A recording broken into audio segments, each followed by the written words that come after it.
I'm Jim Calloway, and I want to tell you about a road most people never think twice about. The sun hasn't fully come up yet over the Front Range. The air is thin and cold, the kind of cold that finds you before you've even opened the door, exhales sharply.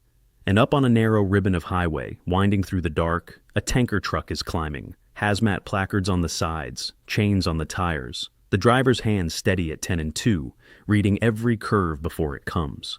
One bend leads to the next, and the pavement just keeps rising, up past the tree line, up past the point where most roads would have quit a long time ago. Surprised? This is Loveland Pass. It sits at nearly 12,000 feet above sea level in the Colorado Rockies, carrying U.S. Highway 6 over the Continental Divide, connecting Denver to Summit County, to Dillon, Frisco, and Breckenridge, and beyond them, the whole of Colorado's western slope, one of the highest paved mountain crossings on this continent, and it has never stopped working. That tanker driver isn't up here by choice. He's here because the law requires it. The tunnel that was supposed to replace this road, the one that opened more than 50 years ago, cannot legally carry what he's hauling, and so, in every season, in nearly every kind of weather, certain loads still go over the top. For most folks on I-70 down in the valley, Loveland Pass is just a name on a green sign. But for the drivers who have run it, the men and women who know what a loaded rig feels like at this altitude, on this grade, in January, it means something different altogether. This is the story of a road that was never supposed to last, and never stopped mattering. By the time the Second World War ended, Colorado was facing a problem it had been living with for a long time. Size, men were coming home, families were growing, and across the country there was a real hunger for connection, for roads that could carry the promise of post-war America from one place to the next. In Colorado, that hunger ran straight into something that wasn't going to move: the Rocky Mountains. The Continental Divide cuts the state nearly in half, and for the communities on the western side, the ranchers, the miners, the small-town merchants of Summit County, that divide wasn't a scenic feature, it was a wall. Pause. In winter, that wall could close entirely. A rancher needing supplies from Denver, a family with a sick child, a trucker with a load that had to get through. They all answered to the same mountain, and the mountain didn't always answer back. The push for a better crossing came from practical people, highway engineers who understood the grades, business leaders in Denver who needed reliable freight moving west, communities on the western slope who were tired of being cut off, and a trucking industry that was growing fast and needed roads that could keep up. But the terrain didn't leave many good options. Any route over the divide meant serious elevation, switchbacks, and weather that arrived fast and left slowly. A tunnel was the dream, but tunnels cost money that wasn't there yet. And so the decision was made to build what they could build: a paved road, over the top. It was a practical answer to an impossible problem, and everyone understood it was only supposed to be the beginning. The plan was finally in place. Now came the hard part. Size.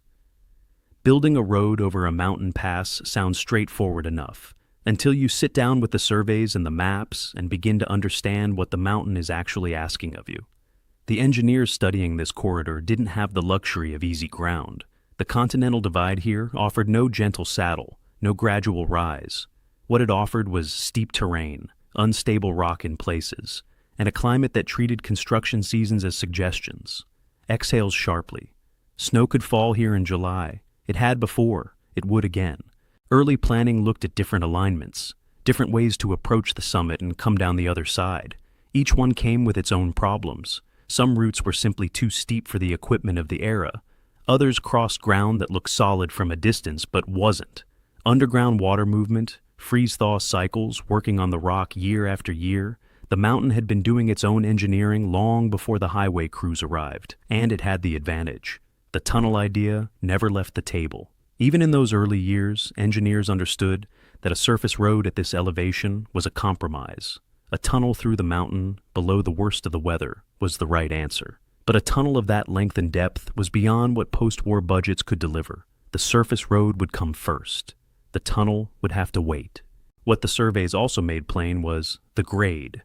At Loveland Pass, the road rises and falls at angles that demand real respect, especially from a driver with weight behind him.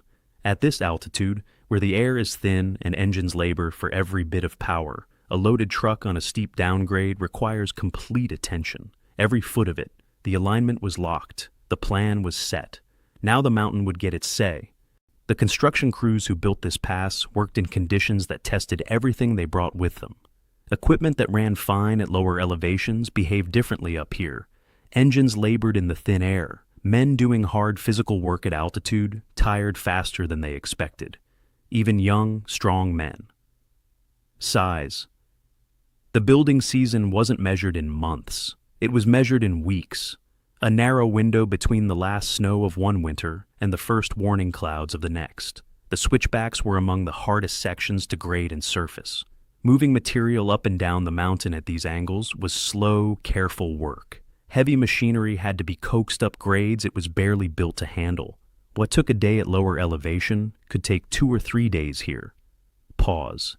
And when an early storm arrived before the crew was ready, and some years it did, the work stopped, the equipment was secured, and everyone waited. The road surface itself proved stubborn in ways the builders hadn't fully anticipated. Water moves through mountain terrain constantly, even in winter, even frozen. When it finds its way beneath a roadbed and then expands and contracts through the freeze-thaw cycle, it undoes careful work with quiet persistence. Drainage solutions that held one season sometimes failed the next. The road required not just construction, but continuous relearning year after year. The men who built and maintained this pass worked in conditions that were genuinely hard. The risks were real. The exposure was constant. The altitude made everything more demanding. They deserved to be acknowledged plainly, without theater. They built something that has lasted, and that is its own kind of answer. After particularly brutal winters, when repair costs mounted and closures ran long, serious voices began asking whether a surface road at this elevation could ever truly be reliable. That question, asked often enough, finally pushed the tunnel from a long-range dream into something that couldn't wait any longer. The road was open, the trucks were running, but the harder test was still ahead. When Loveland Pass opened to regular traffic, it gave this part of Colorado something it had never quite had before. A reliable connection, not a perfect one, not an easy one, but a connection that held through most of what the mountain threw at it, and that meant something real to the people on both sides of the divide. Thoughtful.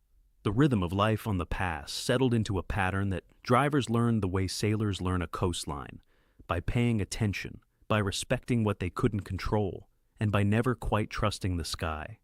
The maintenance crews who kept it open became students of its moods. They knew which curves drifted first in a northwest wind. They knew where ice formed before it formed anywhere else. They knew this pass the way you know a difficult neighbor, not with affection exactly, but with a clear-eyed understanding of what you were dealing with. The early accident record taught lessons no engineer had written into the original plans. Certain stretches collected trouble in icy conditions. Certain grades proved harder on brake systems than expected. Signs went up. Speed limits were adjusted. Chain requirements became law. Enforced at control points where crews checked rigs before they were allowed to continue. A loaded truck on this descent without proper chains wasn't just a risk to its driver. It was a risk to everyone on the road below. Then, in the early 1970s, the Eisenhower Tunnel opened in the valley beneath the pass. It was the realization of a dream engineers had carried since the earliest planning days. A bore straight through the mountain, below the weather, open to passenger cars and commercial freight in conditions the surface road could never guarantee. For most drivers, the choice was immediate and obvious. Traffic that had crawled over the top began flowing through the rock instead. But the pass didn't close. It couldn't close, because the tunnel, for all its achievement, created a problem of its own. A tanker carrying flammable fuel, or a rig loaded with hazardous chemicals, inside a long enclosed tunnel. That is a catastrophic risk no safety planner was willing to accept. The decision was made clearly, and it has never been reversed. Hazmat loads go over the top. Every time, in every season. For the drivers running those loads through the late 70s and into the 80s, Loveland Pass in January was simply part of the job. Chains on, mirrors checked, speed managed, full attention on the road from the first switchback to the last. Experienced drivers didn't look for shortcuts. They understood the grade, they understood their cargo, and they understood the mountain expected both things to be taken seriously at the same time. There were winters that tested even the most experienced among them, storms that came in faster than the forecasts promised, ice on a curve that had been clear 20 minutes before. Over the years, vehicles have been lost on this pass, trucks that ran out of road, cars that met conditions beyond what their drivers were ready for. Each incident brought review, and each review brought adjustment. A runaway ramp improved, a warning system added, a protocol tightened. The pass got safer over the decades. It never got easy. Loveland Pass is still open today. That fact alone is worth sitting with for a moment. Thoughtful. In an era when aging infrastructure makes headlines mostly when it fails, this narrow highway at nearly 12,000 feet keeps doing its job with quiet reliability. The Colorado Department of Transportation maintains it through every season, plowing, treating, monitoring, repairing the damage that freeze and thaw and heavy use inflict year after year. Weather stations track conditions in real time. Road reports go out to drivers before they commit to the climb. The tools are better now than they were 50 years ago. Size. The mountain is exactly the same. The hazmat trucks are still up there. On any given day, in any given season, a driver with a load of fuel or chemicals is making the same calculation that drivers have been making on this road for decades. The cargo, the grade, the weather, the condition of the equipment. Nothing about that calculation has gotten simpler. It has only gotten more practiced. For Summit County and the communities along the western slope, the pass is woven into the local identity in a way the tunnel never quite managed. It was there before the tunnel opened, and it carries traffic when the tunnel cannot. When I-70 closes, and it does close in the worst storms, the pass becomes the only way through. And the drivers who know it are the ones who get there. The American transportation network is full of roads like this one. Routes that were supposed to be replaced, quietly set aside when something newer and faster opened nearby. And that never quite went away because the newer thing couldn't do everything. They are the backup systems, the overflow valves, the roads that handle what the modern network cannot. Most people never think about them until the day they need them. What Loveland Pass has always asked of the people who use it is simple and unchanged. Attention, respect, an honest accounting of what you are carrying and what the road ahead requires. Those are not complicated virtues. They are the virtues of anyone who has ever done a hard job carefully in difficult conditions without expecting anyone to notice. The pass was never supposed to last this long, and on a quiet morning, when the light is just coming up over the divide and a lone truck is making its way through the first switchback, chains ringing softly against the pavement, it is still there, still working, still asking everything it has always asked. Some roads are too useful to forget, and some places are too honest to leave behind.